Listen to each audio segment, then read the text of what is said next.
The mic is hot. Let's break this down. You seeing this? No, look closer. Stop scrolling for a second. Everyone is talking about the stock market.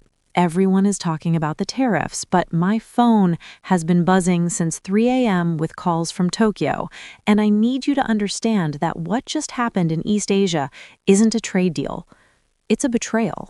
I'm serious. You know I don't use that word lightly, but I just got off the phone with a contact near the Kantei, that's the Prime Minister's office in Japan, and the mood over there isn't just concerned. It's frantic. They are looking at the United States, their oldest ally, and they're asking, did you just sell us out? And the answer is, yeah, we kind of did. Here is the document. This is the joint fact sheet released by the White House and South Korea a few weeks ago. On the surface, it looks boring. Investment in shipbuilding, clean energy cooperation. But look at the fine print. Paragraph 4. The United States just officially endorsed South Korea's pursuit of nuclear-powered submarines. You have to understand, for 70 years, that was the red line. That was the one thing we told our allies they could never touch. Because if you have a nuclear submarine, you need enriched uranium. And if you have enriched uranium, you are 3 screwdriver turns away from a nuclear bomb. We told Japan no. We told Taiwan no. But President Lee in South Korea, he walked into the Oval Office, put $350 billion of investment on the table, specifically for shipyards in swing states like Pennsylvania, and suddenly the answer is yes. And now, put yourself in the shoes of Sane Takaichi. She just became Prime Minister of Japan in October. She's the Iron Lady. She ran on being tough on defense, and less than 2 months into her term, she wakes up to find out that South Korea, a country she has deep historical friction with, just got the keys to the nuclear club. And she didn't. My source says Takaichi is furious. She knows what this means. She knows she can't go back to her voters and say we are staying non-nuclear while Seoul is building reactors for their navy. It's political suicide. So what does she do? She panics. She escalates. She has to. And North Korea? They aren't even pretending to be diplomatic anymore. On November 18th, they put out a statement that should scare the hell out of you. They didn't threaten war. They threatened a nuclear domino effect. That's their words, domino. They know what we just did. They know we just knocked over the first tile. And if Japan falls next, if Japan decides they need their own nuclear deterrent because they can't trust us anymore, that is the end of the post-World War II order. That is the end of the American Pacific. And we sold it for a shipyard renovation. Listen to me. I need you to really listen, because what happens next isn't just about boats. It's about to change the price of everything you buy, and it's about to make the world a lot smaller. Let me show you exactly how this plays out. Wait, let me back up, because if you just read the headlines, you're going to miss the crime, and that's what this is. It's a crime against history. To understand why Sane Takaichi is sweating through her suit in Tokyo right now, you have to go back. You have to go back way before Trump, way before this current crisis. I need you to picture a secret room in Seoul. Go back to 2003. This was under President Roh Moo-hyun. Deep inside the Korea Atomic Energy Research Institute in a city called Daejeon, a group of scientists started a rogue program. They called it the 362 Project. It sounds like something out of a bad spy novel, right? But it was real. They weren't building power plants. They were enriching uranium. They used a technique called atomic vapor laser isotope separation, laser enrichment. It's quiet, it's hard to detect, and it's the fast track to a bomb. They were trying to build exactly what we are seeing today, a nuclear submarine reactor. And you know who shut it down? We did. The CIA found out. The IAEA inspectors started asking questions. Washington freaked out. We slammed the door on them so hard the windows rattled. We told Seoul, Absolutely not. You are under the nuclear umbrella. You do not get to touch the thermostat. We humiliated them. We forced them to shut down the lasers. We forced them to sign the 123 agreement in 2015. That agreement? It was basically a geopolitical prenup. It was a set of legal handcuffs that said South Korea could never, ever enrich uranium without asking for American permission first. For 20 years, that piece of paper stopped World War III in Asia. It was the firewall. It kept Japan calm. It kept China from panicking. And then Donald Trump met Lee Jae-myung. Now, I know what the TV anchors are saying. I've seen the clips on Fox and CNN. They're saying this is a win for American manufacturing. This is about burden sharing. The allies are stepping up. They're showing you B-roll footage of the Philadelphia shipyard reopening, flags waving, workers in hard hats cheering. Don't buy it. That is the wrapper. I want you to look at the candy inside. I want you to look at the guy sitting across from Trump, President Lee Jae-myung. If you don't know who Lee is, you need to wake up. He isn't your traditional, polite, pro-American conservative like the old guard in Seoul. He's a progressive. He's a nationalist. He's the guy who explicitly said South Korea shouldn't just blindly follow the U.S. into a conflict with China. He's smart. He's calculated. He saw Trump coming a mile away. He knew that the new American administration doesn't care about the abstract concept of non-proliferation. They don't care about the NPT treaty from 1968. They care about the deal. They care about the scoreboard. So Lee didn't ask for a favor. He didn't beg. He wrote a check. $350 billion. That's the number. Memorize it. South Korea promised $350 billion in corporate investment into the U.S., but not just anywhere. Look at where the money is going. Hanwha Ocean, a massive Korean defense contractor, is buying up American shipyards. They are pouring money into the Rust Belt. They are promising to fix the U.S. Navy's maintenance backlog. It was a transaction. Lee walked into the Oval Office and said, "I will save your shipbuilding industry. I will create jobs in the states that voted for you. But I want the one thing your generals said we could never have." And the U.S. took the cash. We sold the strategic stability of the Pacific for a ribbon-cutting ceremony in Pennsylvania. It makes me sick just saying it. We traded a 70-year security architecture for a ribbon-cutting ceremony. Now the skeptics, I can hear them already. My inbox is full of them.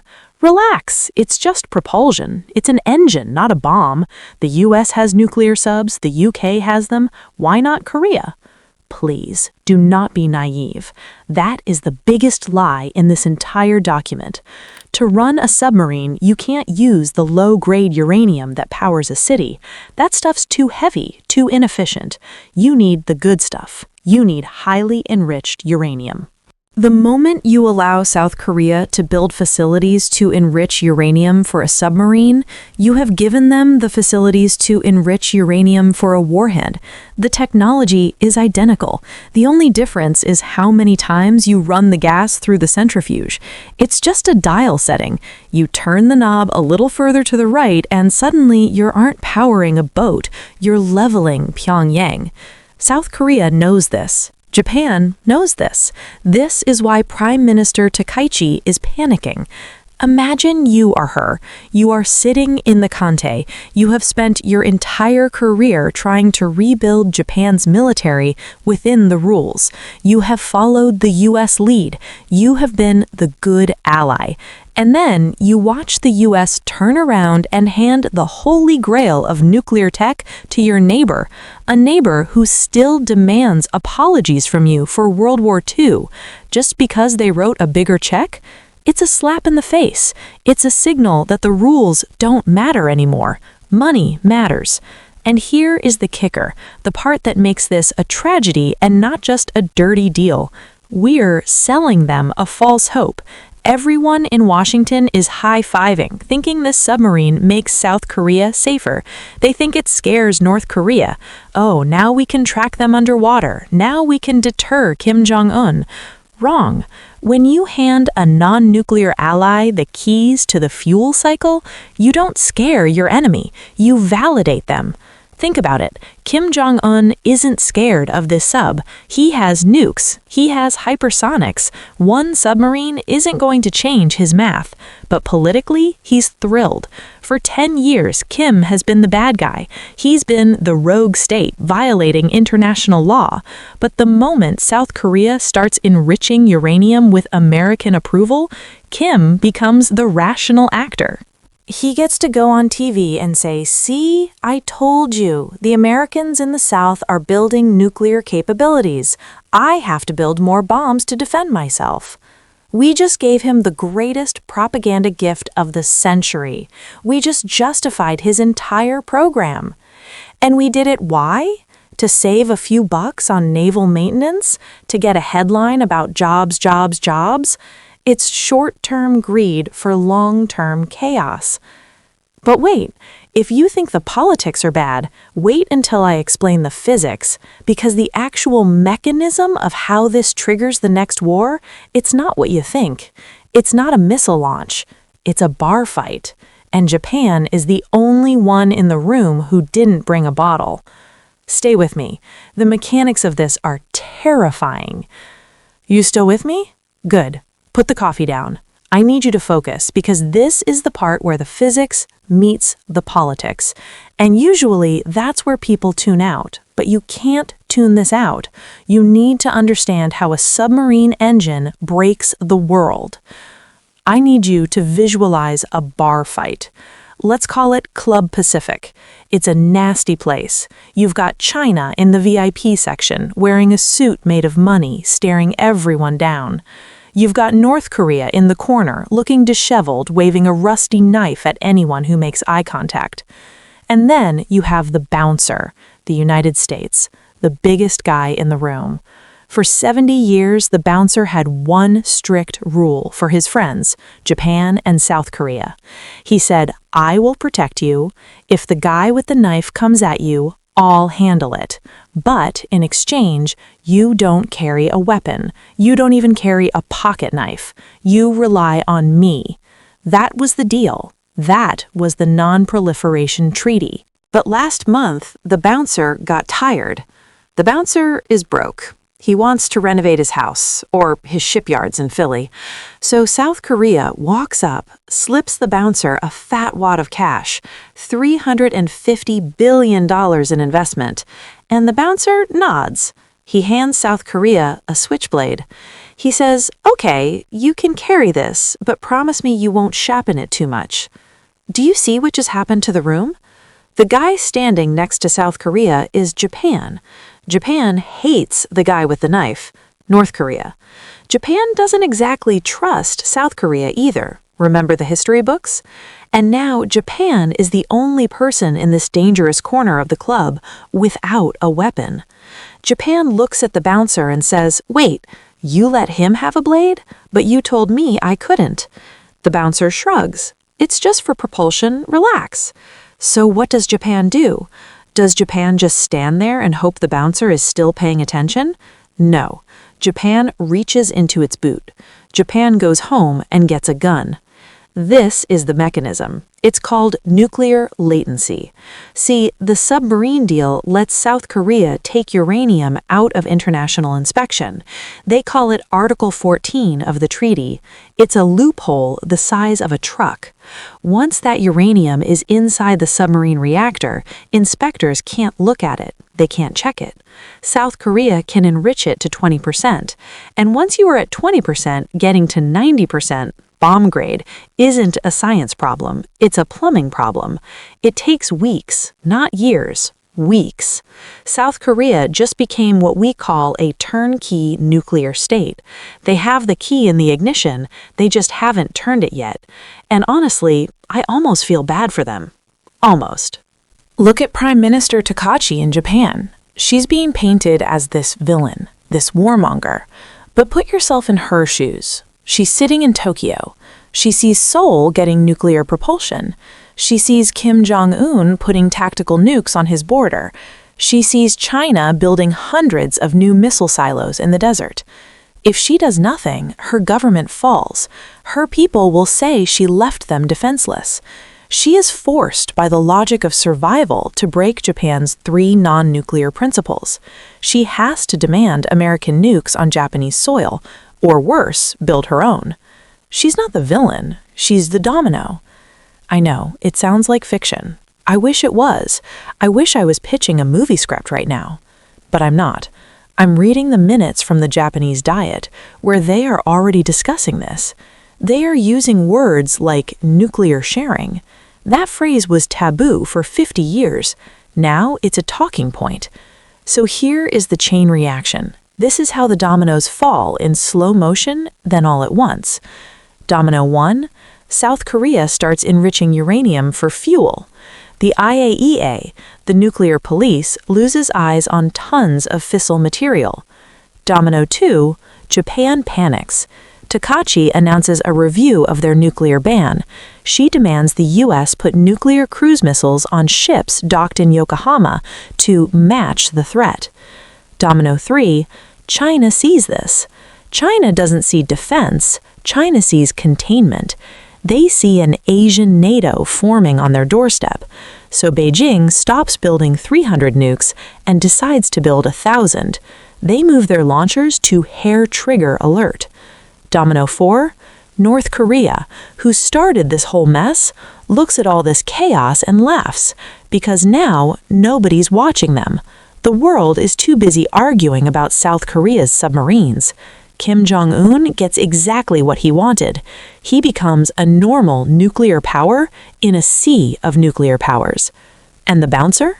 The United States? We're just standing there, counting our money from the shipyard deal, wondering why the music stopped and why everyone is smashing bottles. We broke the seal. And you can't put the genie back in the bottle. But if you think the politics are scary, wait until you see what this does to the economy. Because when Japan and China start pointing nukes at each other, the shipping lanes, the supply chains, the stuff you buy at Walmart, that's over. Let me tell you what happens next year. Look, I wish I could tell you this blows over. I wish I could tell you that everyone goes back to their corners and cools off, but I promised I wouldn't lie to you. The train has left the station, and the brakes are cut. So here is the ugly truth about the next 6 to 12 months. First, you're going to see Japan break. Prime Minister Takaichi isn't going to wait for permission anymore. By summer 2026, I expect Japan to formally announce a review of its 3 non-nuclear principles. That's diplomatic speak for we're building a bomb. They have 45 tons of plutonium sitting in stockpiles. They don't need to enrich anything. They just need to assemble it. Second, China is going to panic. They aren't going to invade Taiwan tomorrow. That's too messy. They're going to squeeze. You're going to see a quarantine of the Taiwan Strait. They'll stop ships, they'll demand inspections, they'll say it's for safety given the nuclear tensions. And that is when it hits your wallet. You think inflation was bad in 2024? Wait until the shipping insurance rates for the South China Sea triple overnight. That route carries 60% of the world's maritime trade. Your electronics, your car parts, your generic medicine, it all floats through that water. When the insurance giants in London declare that zone uninsurable, the supply chain doesn't just slow down, it snaps.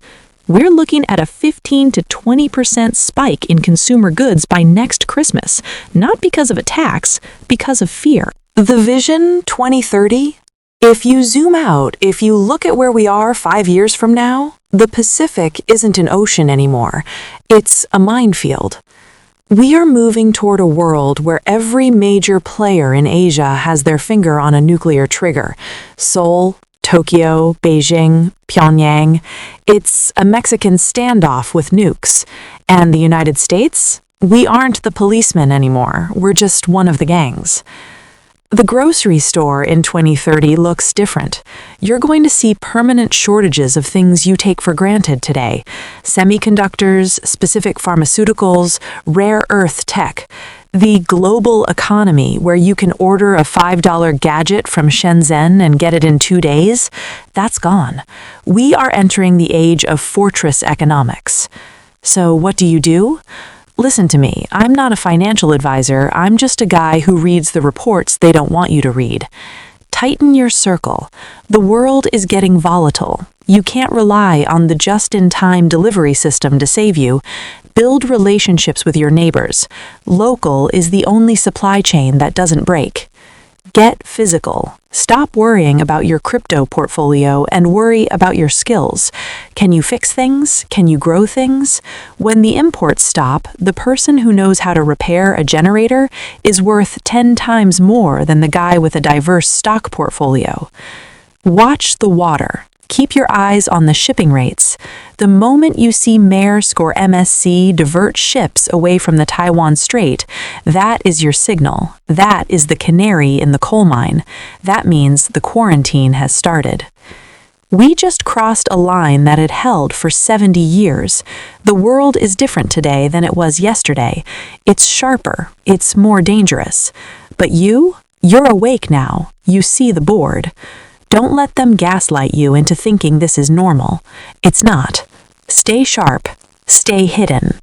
I'll see you in the comments.